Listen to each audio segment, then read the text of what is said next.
and welcome to The Update. I'm Michelle Stevenson. The PM has ruled out any changes to negative gearing rules as Labor MPs push for a housing policy overhaul. Some believe the government should drastically rein in negative gearing concessions used by property investors, but Anthony Albanese has dismissed the suggestion outright. I'm someone who keeps the commitments that we made. Opposition leader Peter Dutton, though, claims that Labor is clearly divided. At a time when Australians need the Prime Minister to step up, they're involved in this internal wrangle. The government argues it has measures in place to increase housing stock, but they're being thwarted by the Greens and Coalition. New Zealand police will have to wait to enter a burnt-out Wellington hostel after a deadly inferno which claimed at least 6 lives. A number of people are still unaccounted for after the blaze broke out in the top floors of the building at around midnight local time. Inspector Dion Bennett says it will be a lengthy process. The building is large and the damage is extensive.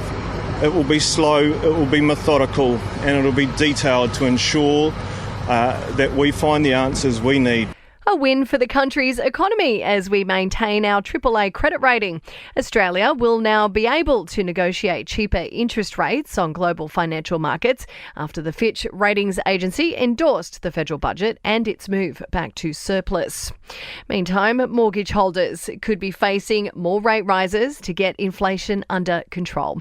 Minutes from the Reserve Bank's latest meeting show board members are concerned inflation isn't easing fast enough.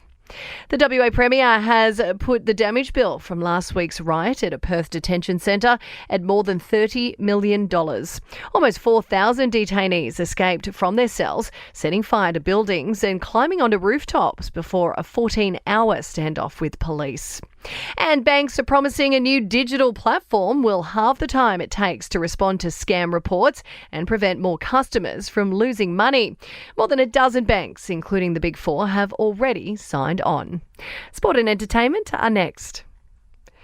The NRL's leading Indigenous player Latrell Mitchell is undecided on whether to vote yes for The Voice to Parliament, despite the code formally backing the campaign. The Rabbitoh star is urging Australians to educate themselves before making up their minds.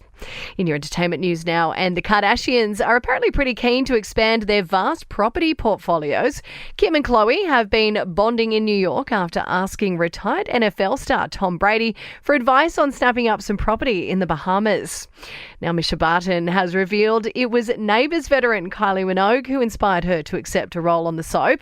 The OC star admitting that she hadn't seen an episode of the iconic Aussie drama before signing on, but says she's a huge Kylie fan.